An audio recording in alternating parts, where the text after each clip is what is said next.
Philadelphia Imana iratsinda. Turashima Imana muri iki gitondo. Ni igitondo cyiza Imana ituremeye kugira ngo tunezerwe. Imana y'amahoro ihabwe icyubahiro. Nk'uko bisanzwe rero ni Pastor Gatera Jose guturuka muri Pentecote Philadelphia. Turashimira Imana muri iki gitondo. Dufite amashimwe, turumva Imana yarabanye natwe mu buryo bwose bushoboka. Imana yatugiriye neza, Imana yaraturinze, Imana yabanye natwe. Turangije ukwezi kwa munani, mwaka turawujyanye, hatambutse byinshi. Suko impanuka zabuze mu muhanda, suko indwara zidahari, ariko kubwo ubuntu bw'Imana turayishimiye, tugarutse imbere yayo tuyishimira. Rero turashimira Imana no kubwa bene data badukurikirana, batubwira ko hari icyo Imana yakoze mu byo tuba twasengeye, abadushyigikira kugira ngo uyu murimo ukomeze. Mwese tubifurije amahoro y'Imana. Hari n'ababishaka bikabananira, babyifuza bikanga. Mwese data wa twese arushaho kubagirira neza. Imana rero ihabwe icyubahiro, turayishimiye.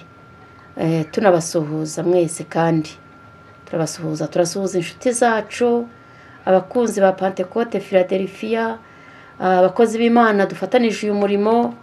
Bene data mwese, Imana y'amahoro ibagirire neza. Imana y'amahoro ibagirire neza.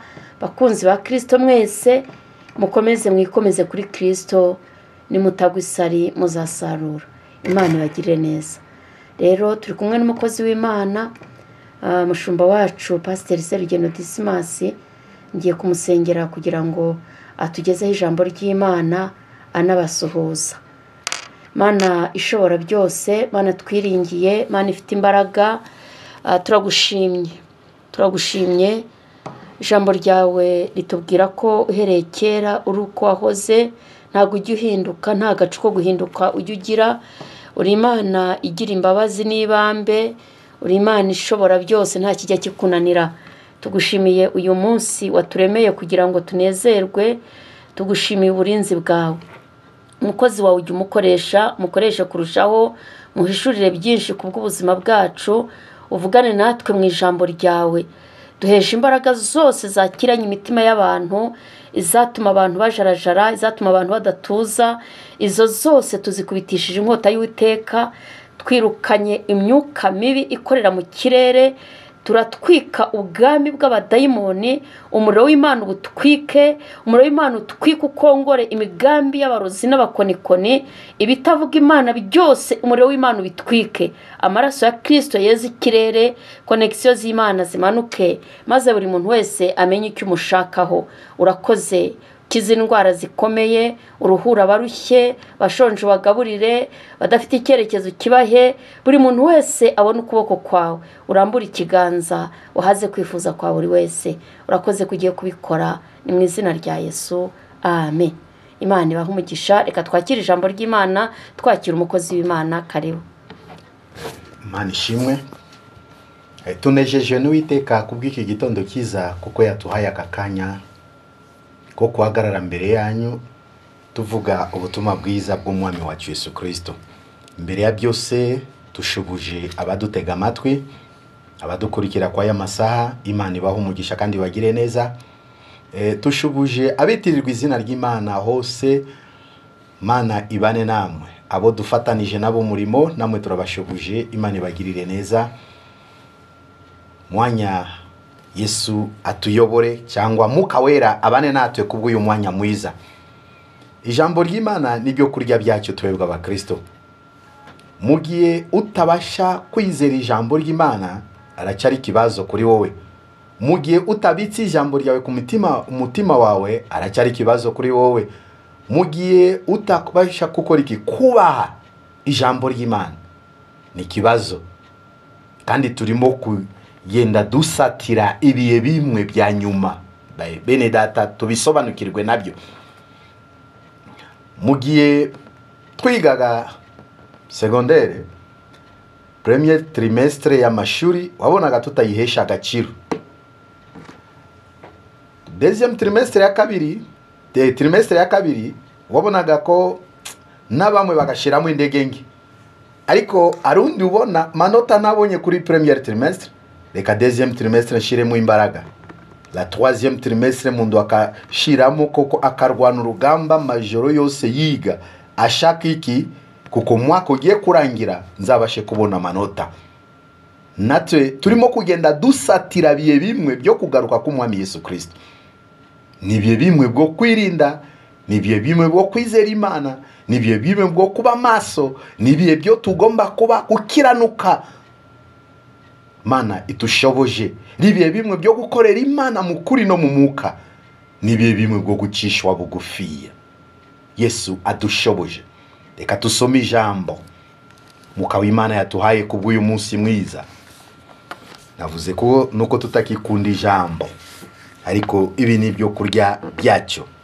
Turasoma Abakorinto ba mbere gice cya 5 murongo wa mbere tumanuka hasi. Abakorinto ba mbere gice cya 5 murongo wa mbere tumanuka hasi. Reka tumve icyo ijambo ritubwira. Paulo abwira Abakorinto. Ubugo mutwe w'ijambo turigiye kuvuga ku izinama Paulo agiriraga Abakorinto. Mutwe w'ijambo riratubwira iki? Ubugoryi bukomeye bw'Abakorinto. Tubanze dusome. Inguru yamamaye hose yuko muri mwe habonetse ubusambanyi, ndetse bw'uburyo butaboneka no ku bapagani, umundu kwenda mukase.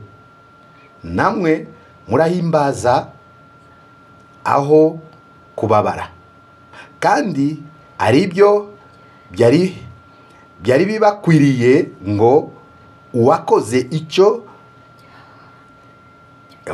icyo cyaha akurwe muri mwe. Kuko njyewe ubwo ntari kumwe namwe mu mubiri, nahoranye namwe mu mwuka. Haleluya.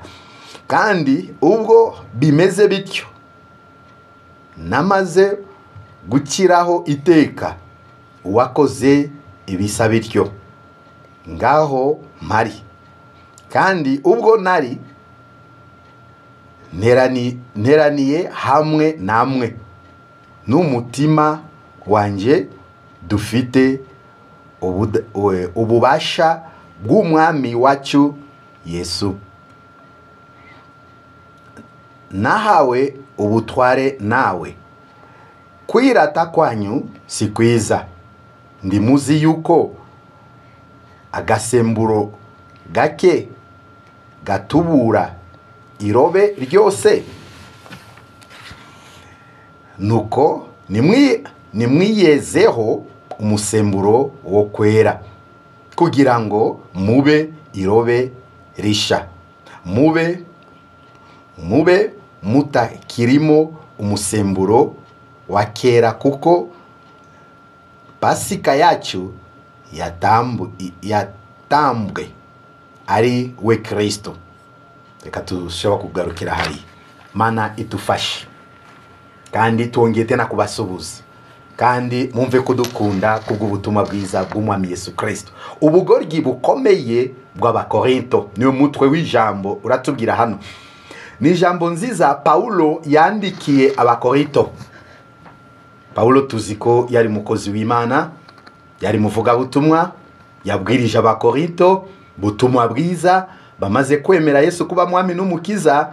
Paulo kuko yari apotre, yakomeje urugendo rw'ivuga butumwa, asiga yimika abandu, asiga abatoza mucyo w'iki Kristo, asiga abayobora, abagirira inama zo kuyobora mukumbi no kugendana n'Imana nguko bikwiriye. We akomeza urugendo rwe. Sinzi Bibiliya ndago twereka igihe yamaze, ariko aje kumvikanaho inguru itari nziza mu bakristo b'Abakorinto. Paulo amaze kubyumva, abandi bantu bagenda babivuga, yaje kugaruka ku Bakorinto. Agaruka nk'umujyanama, agaruka nk'umuntu ushaka kubereka icyaha, agaruka nk'umuntu ushaka kubereka ibyo mwakoze si byiza. Mana ituwe abantu bafite izo mpano zo kuhugura no gucyaha no kwereka abantu ukuri kw'Imana. Inguru yamamaye hose yuko muri mwe abonetse ubusambanyi, ndetse mu buryo butaboneka no mu bapagani. Paulo abwira abakorinto ijambo ati inguru yamamaye hose yuko muri mwe abonetsemo ubusambanyi. Icyo cyaha cy'ubusambanyi cyaje kugaragara mu itorero y'abakorinto. Nyuma y'icyo cyaha kugaragaramo, inguru iramamara cyangwa baramamaza izo nguru, kuko icyaha ntabwo kikwiriye kumvikana mu bantu b'Imana, atari busambanyi bwonyine. Ariko iki cyaha cy'ubusambanyi ni icyaha kibi kitanezeza Imana, kuko mu mategeko 10 y'Imana iki cyaha nacyo kirimo. Turabuzizwa tubwira iki? Ntugasambane. Ni icyaha gikoreshwa umubiri n'ubugingo, biranduza. Paulo amaze kumva izo nguru arababazwa. Ati aba bantu bari bamaze kumenya Imana, aba bantu baremeye Yesu kuba mwami n'umukiza, kuki iki cyaha tena cyongeye kumvikana muri bo? Nuko kusubira inyuma nize ko yagiye mu itorero ry'abakorinto. Ati mwebwe muricaye, ntago muzi ko inguru yamamaye hose yuko muri mwe habonetsemo ubusambanyi. Nize ko bamwe bikanze. Bamwe bagize ati yo kumbi byacyo byamenyekanye. Cyaha ni cyaha. Ntago gikwiriye kugaragara mu materaniro, ntago rikwiriye kumvikana mu bantu b'Imana. Hari ibintu bitakwiriye kuba muri twebwe. Ndukibe, ndukice, ndugasambane. Ari ibyaha bitakwiriye kumvikana. Ntabwo ari ibyaha. Buriya twavuze ko iki kiyumvikanye n'iki kitakwiriye kumvikana. Kintu cyose kitwa icyaha ntabwo gikwiriye kumvikana mu bantu b'Imana. Ndetse icyo cyaha cy'ubusambanyi Paulo arabasobanura iki? Ndetse n'ubugoryi butaboneka no mu bapagani. Abapagani bo ntago batinya icyaha, bikorera ibyaha nk'uko bishakiye. Ariko twebwe twizeye Yesu Kristo kuba mwami n'umukiza, twebwe twamuhaye ubuzima, twebwe twagiranye nawe masezerano, tukamenya ko Yesu ni umwana w'Imana, atemera icyaha, natwe tugomba gukurikiza ingeso ze n'inama ze n'amategeko ye, kuko icyaha si ngombwa kikwiriye kuboneka muri twebwe. Sasa icyaha abakorinto bo bakoze byabo byarushije n'ibyaha by'ubusambanyi abapagani bakoraga. Bagera ku rwego rumeze gute? Umundu kwenda mukase.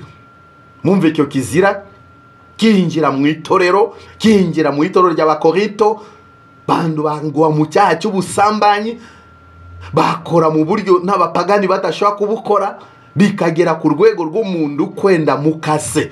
Icyo ni kizira, icyo ni umuvumo. Paulo ababazwa n'icyo cyaha.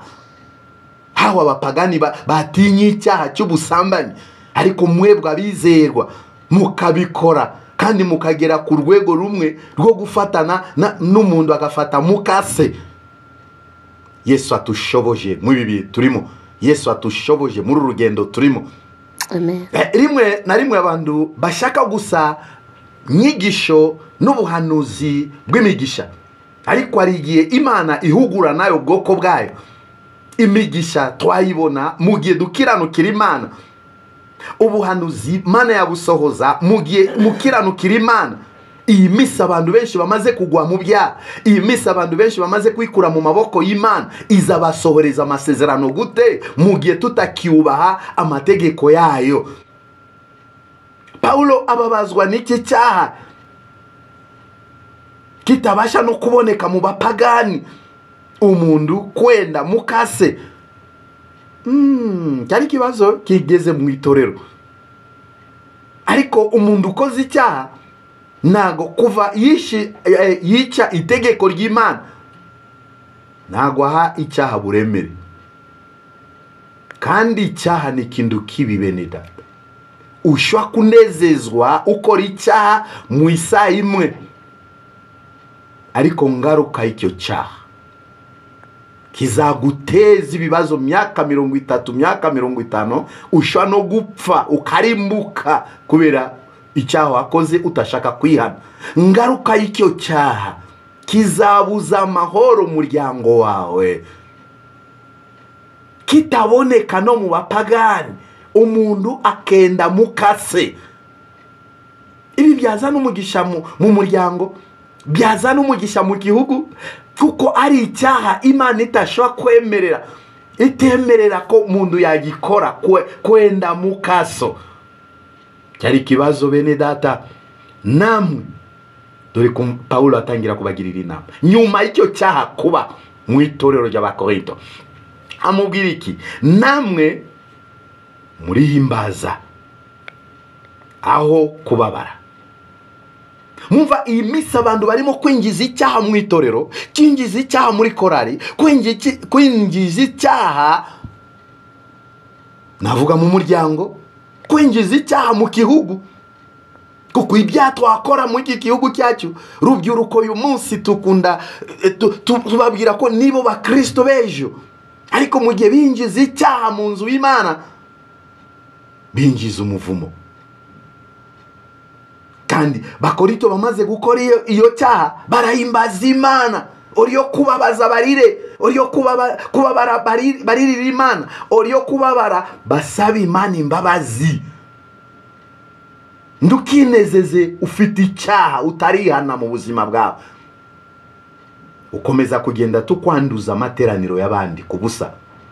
Banza wisuzumye, wihane, waturira abakozi b'Imana bagusengere. Iki cyaha cy'ubusambanyi abantu benshi baragikinisha, iki cyaha kizana umuvumo.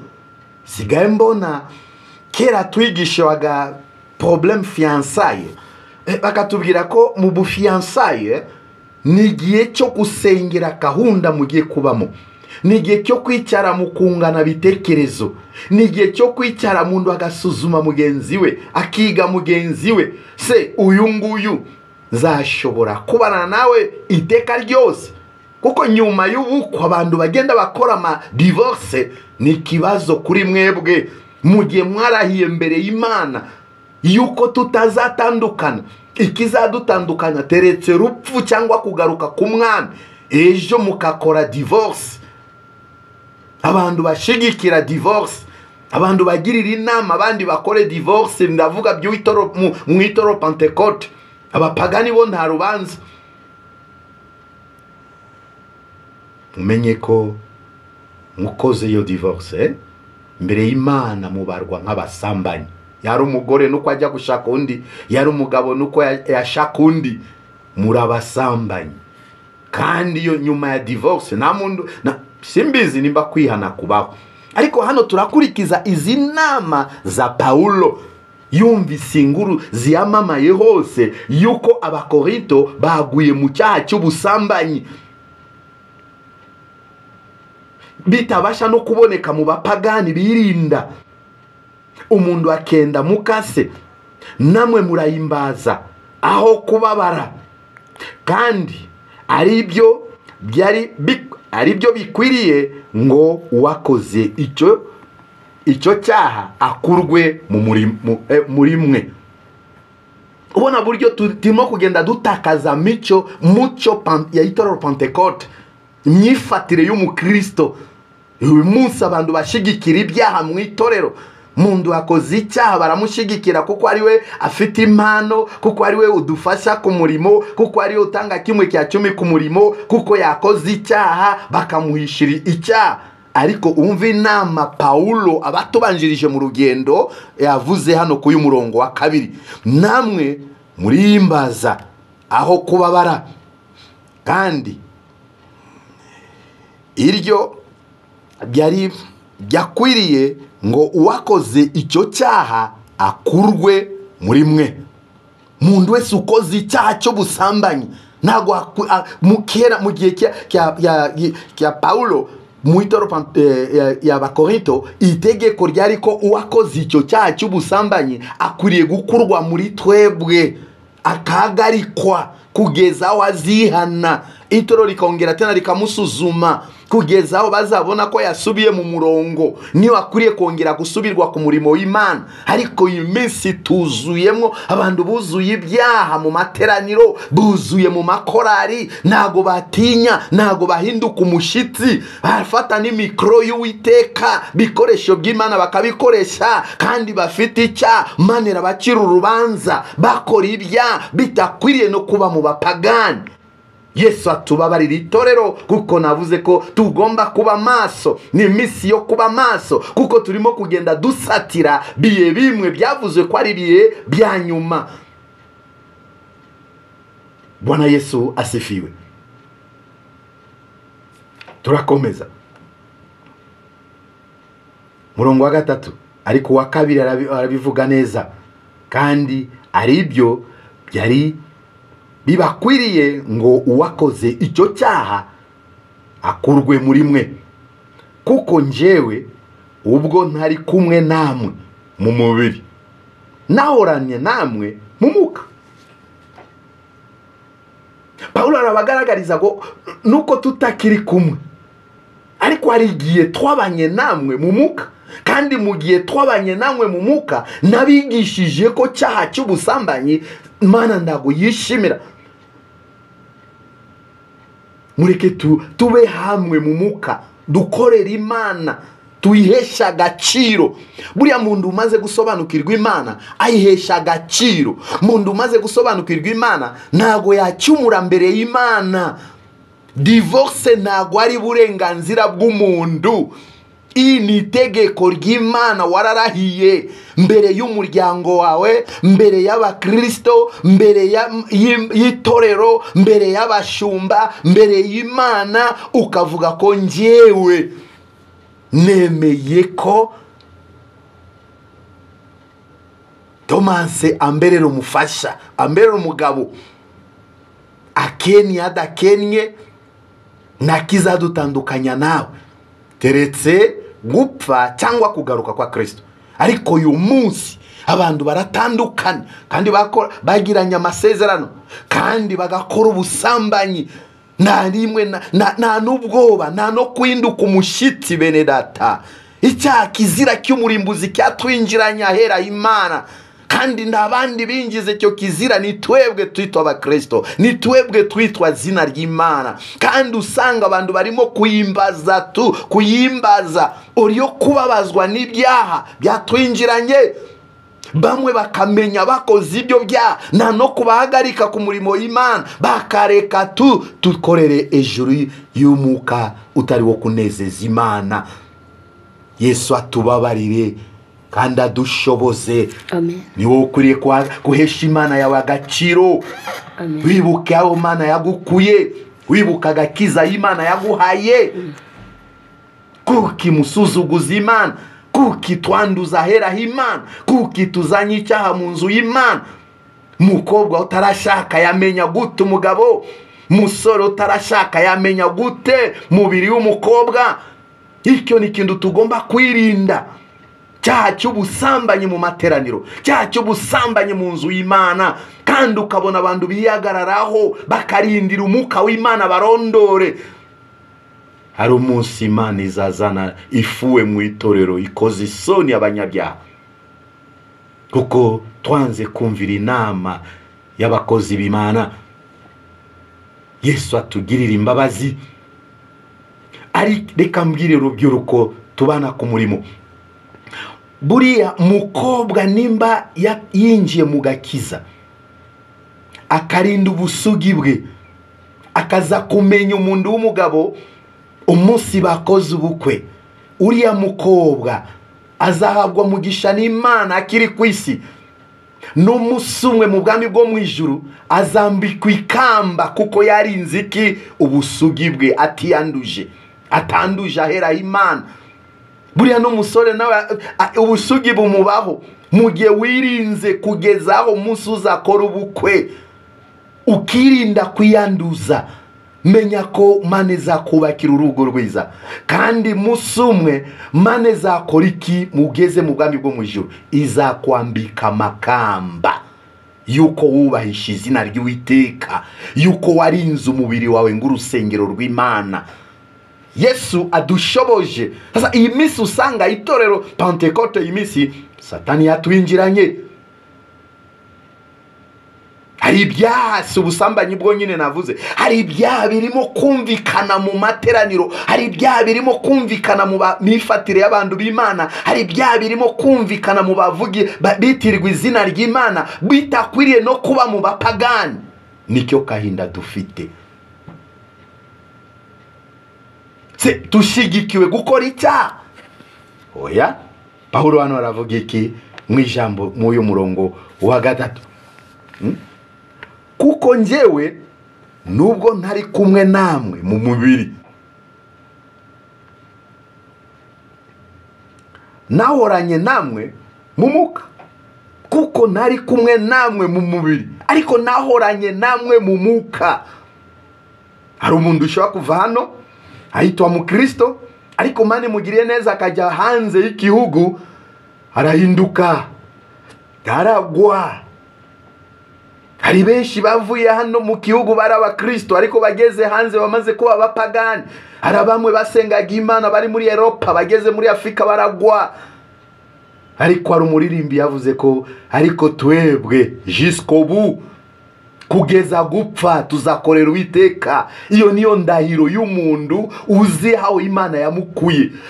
Iyo niyo ndahiro y'umuntu ufite iki uhesha agakiza k'Imana. Jusqu'au bout, kugeza gupfa tuzakorera Imana, dukijijwe, twejejwe. Yesu atushigikire. Kandi ubwo bimeze bityo, namaze gukiraho iteka. Paulo arababwira abakorinto, ubwo bimeze gutya mwinjize ubusambanyi mu nzu y'Imana, mazeho gukiraho iteka. Uwakoze ibisa bityo ngaho mari,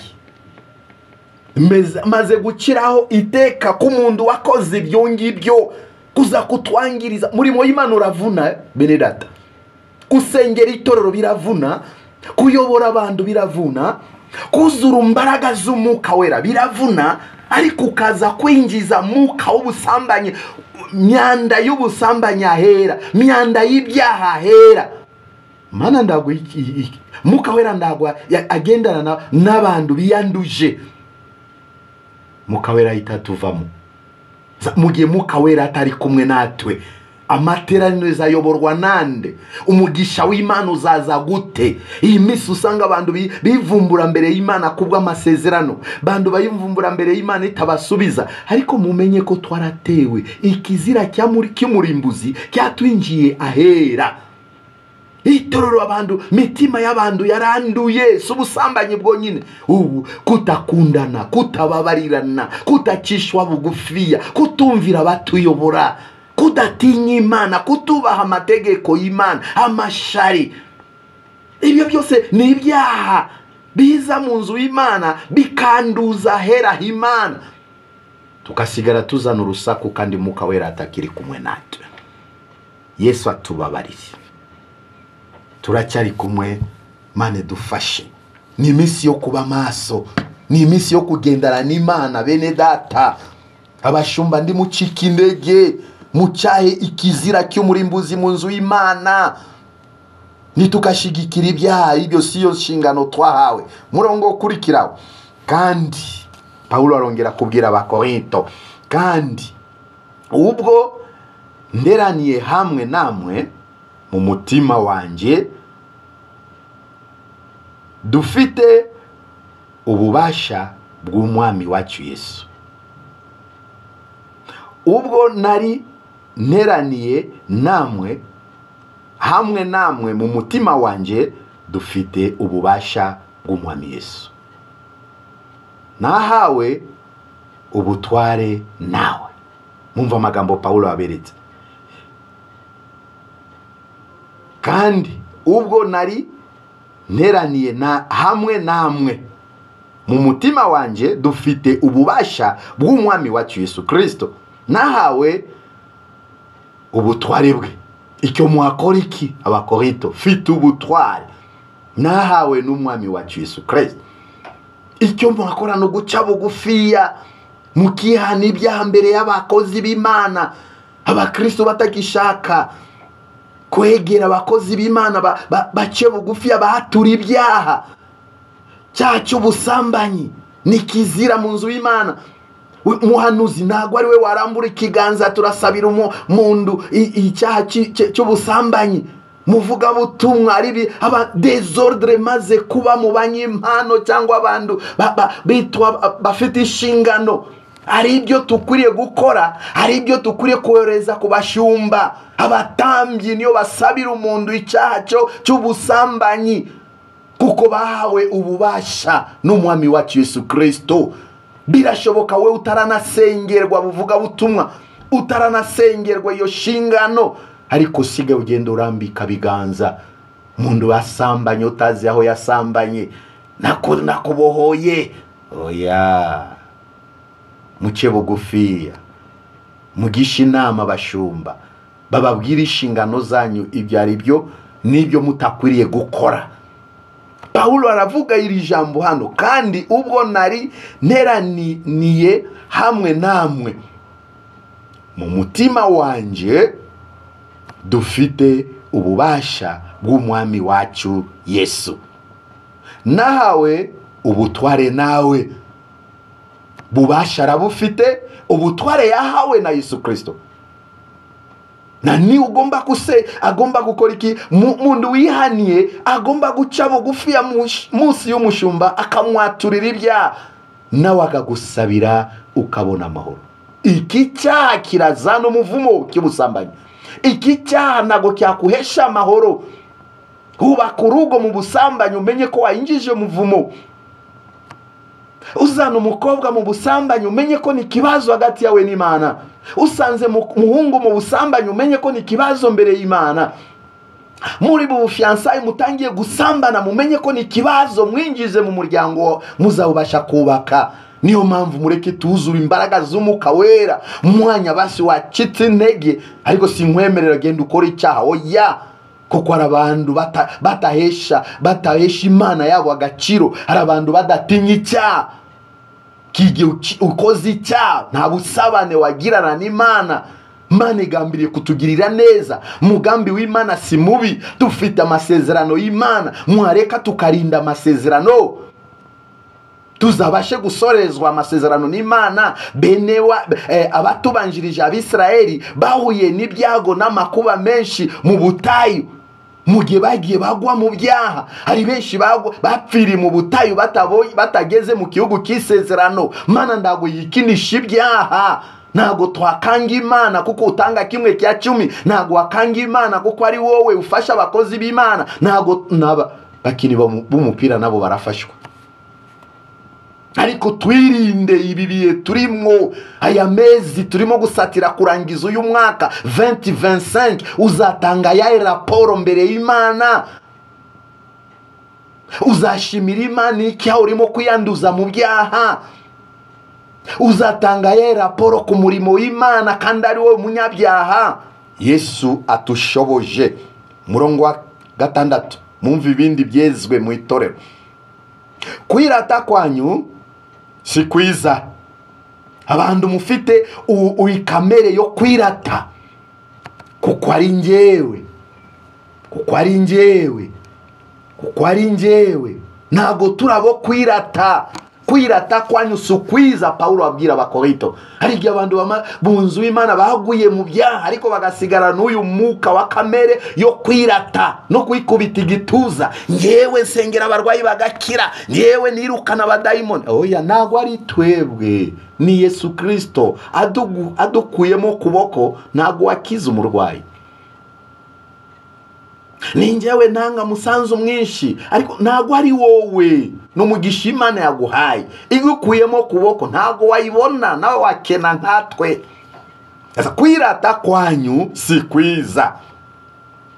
Ndimuzi yuko agasemburo gake katubura irobe ryose. Gasemburo gake kashobora gutubura irobe yose.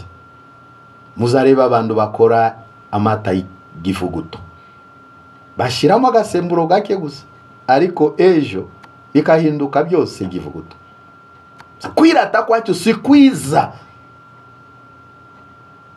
Umuntu wuzura umwuka wera ntago yakwirata. Tugomba guca bugufi ya mbere y'Imana. Isisi yacu, Mana yatugiriye neza, ituha agakiza. Nyuma y'agakiza Mana ituha inshingano yo kwikorera. Muzi ko ari umugisha gukorera Imana, n'amahirwe meza gukorera Imana. Birashoboka abasogokuruza bacu batashe batakorera Imana. Urafobya murimo w'uburirimbyi, urafobya murimo w'ubunyamasengesho. Se ninde uzaguhemba? Uzahembera iki mu gihe winjiza icyaha, mu gihe wirata? Gasemburo gake gashobora gukora iki? Ndi muzi yuko agasemburo gake katubura irobe yose. Bene data, se murashaka ko umunsi Yesu, cyangwa twese nanjye ndimo, Yesu nagaruka azatubwire mwebwe sinigeze mbamenya, kandi tuzaba twicaye twese tumutegereje, cyangwa se azatumwanya mandiza avuga bapfuye bazuke, abazima natwe tumusanganire, tuhagarare imbere ye. Abakiranutse abashire mu kuboko kwe k'uburyo, abadakiranutse bagiye mu kuboko k'umumoso. Ijambo bazabwirwa ni mugende kuko sinigeze mbamenye. Oya, ibyo turabyanze mu bantu bakorera Imana. Tugarukira Imana. Murongo ukurikiraho nuko nimwiyezeho. Icyo niko Imana ishaka itorero mu iminsi. Kwiyeza, kwisuzuma. Kera itoro Pentekote twinjiraga mu materaniro, mbere yo kujya kwicara mu mukeka, n'abenshi ndago bagisengera ku mukeka, basige bashira indebe. Ariko umunsi w'amasengesho twicaraga ku mukeka, ku marembo y'urusengero akabamo abantu bakozi b'Imana bihanisha abantu ibyaha. Mwiyeze. Yesu yaje avuga butumwa, Yohana Mubatiza yaje avuga butumwa bwiza yo kwihana ibyaha. Yesu atangiye kubwiriza abantu ubutumwa bwiza, nawe yatangiye ku ijambo rivuga iki? Mwihane kuko ubwami bw'Imana buri hafi. Itoro Pentekote, munsi wa Pentekote, Petro asohoka hanze asanga bariyo, baramubaza bibazo ko mwanyoye inzoga, ati ntabwo ari gusinda, n'uwo Yesu mwishe, Yesu mwabambwe, Yesu mwasuzuguye, nukora ibi ngibi. Ijambo ry'Imana rikora ku mitima y'abantu. Batekereza iburyo bamusuzuguye Yesu, bari bazi ko yapfuye ndakindi azongera gukora. Batangira kurira, baca bugufi ya mbere ya Petro. Twakora iki natwe tubashe kuhabwa kwizi imbaraga? Petro arababwira ko mwihana ibyaha namwe muhabwe kwizi imbaraga z'Imana. Hano Paulo arabwira Abakorinto ko mutakwiriye kugendana n'Imana mu byaha. Bibasaba mu iki? Nuko mwiyezeho umusemburo wa kera, kugira ngo mube irobe risha. Kwiyeza bitufasha mu buryo tuhinduke kuba irobe risha, kuko Pasika yacu yatambwe ari we Kristo. Twiyeze. Iyi minsi ni yo kutunganya, iyi minsi ni yo kwisuzuma. Dore abanyeshuri bagiye gusubira ku ishuri, ubu batangiye kwitegura. Myiteguro yo gusubira ku ishuri. Se natwe abakristo, myiteguro yacu yo kurindira Kristo naza ni yahe mu iyi minsi? Nuko rero tujye twiririza iminsi mikuru tudafite umusemburo wa kera. Abantu basige binjira mu materaniro, no musi Pentekote, haleluya, amina, haleluya. Oya, kandi dufite umusemburo wa kera. Twiyeze. Tutaterana ku musi mukuru dufite umusemburo wa kera, cyangwa umusemburo ariwo gomwa n'ibibi. Ahubwo tugira imitsima idasembuye, ariyo kuko ari kutaryarya. mitima itasembuwe, kuko nta buryarya bubamo. Ayo ni ijambo ry'Uwiteka yashatse ko tuganira uyu munsi. Itorero ry'Imana twiyeze, tuyikure mu byaha, twihane ibyaha, tubabarirane, tukore murimo w'Imana twejejwe, tukore murimo w'Imana dukundana, tukore murimo w'Imana tutavugwa ibyaha bapagani batinya ibe muri twebwe. Kwiranukira Imana, Imana iragukunda, Imana irakuzi. We wavuye mu murimo w'Imana, garukira Imana. Wewe waguye mu byaha, wihane, kandi nuwihana Imana zakubabarira, yongere gufate ng'umwana wayo. Wewe uracye buzungurusha mu byaha. Ni iminsi yo kwishyira mu maboko ya Kristo, niyo tuboneramo ubwishingizi bwiza. Iyi minsi ntabwo ari iminsi yo gushigikira ibyaha, ntabwo ari iminsi yo kwifata ibyaha. Bibazo dufite, igisubizo cyacu ni Yesu. Wowe urwaye, shaka Kristo. Wowe uri mu ndege ngeya, nibiye byo kwakanguka, tugafatanya amaboko, tukagirana inama, tukahuza umutima. Mana nawe izatugirira neza. Yesu atufashe niwo kwisuzuma, nanje nisuzume, tubashe kukoriki gutinya musemburo watwanduza yitwa icyaha. Murakoze kudutega amatwi. Mane dushoboje, nanje ari wowe musumwe. Manda nivuga tuzabashe kubona ubugingo buhoraho. Mane baha umugisha kandi bagirire neza. Amen. Mukozi w'Imana, Imana imuhe umugisha. Je nateze amatwi ijambo ry'Imana, sanga tugomba kwisubiraho, tukitekerezaho. Ijambo ry'Imana ntabwo rishobora kumanuka ku busa. Twiyeze, kuko abatejejwe batazabona Imana. Twiyeze, twiyambura umwambaro ushaje, umwambaro wanduye uriho ibizinga. Dushaka Imana, Imana irahari, Imana iraboneka. Ikintu Imana yanga ni icyaha gusa. Ariko iyo twisubiyeho, tukinira, Imana igitugirira neza. Rero abababwira ngo ubugoryi bw'Abakorinto, ndibaza ko uyu munsi atari Abakorinto bavuganye n'Imana. Reka twitekerezeho mu by'ukuri. Nta kindi cyagutandukanya n'urukundo rw'Imana keretse icyaha gusa. Reka rero dusenge. Uzi aho wakosheje, uzi uko witwara, uzi umwifato wawe. Reka dusenge Imana. Imana nyir'ibihe, Imana nyir'ubutware, mu izina rya Yesu Kristo Munazareti. Ijambo ritsinze benshi, kandi ijambo ni indorerwamo umuntu yireberamo. Ijambo ritambutse umuntu amenya uruhande aherereyemo. Turasengera ubwoko bwawe butsinzwe n'ijambo mu izina rya Yesu. Urakicaye ku ntebe y'imbabazi, uri guhamagara ngo ushatse nawe waza.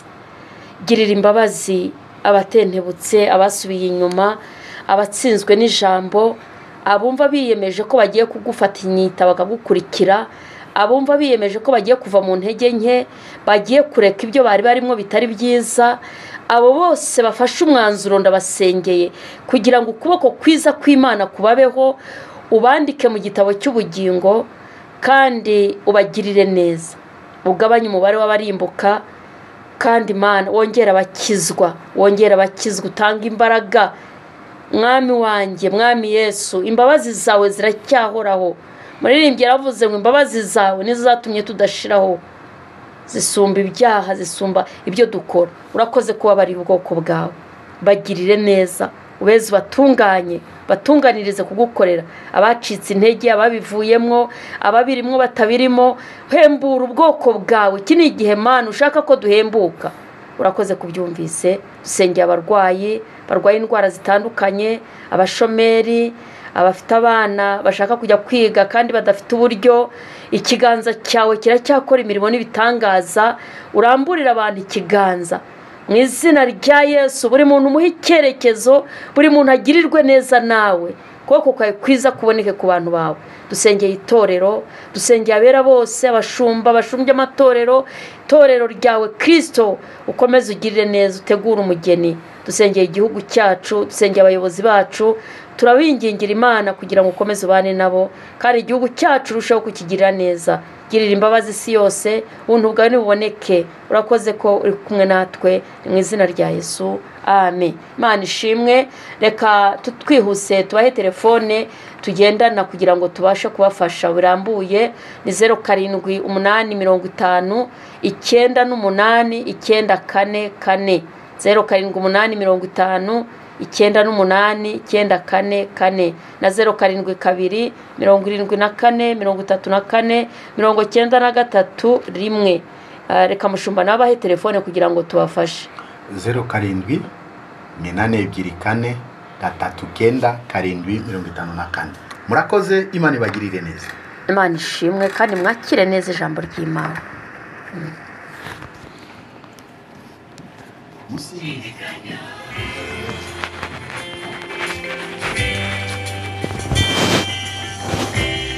Philadelphia, Imana irazirika.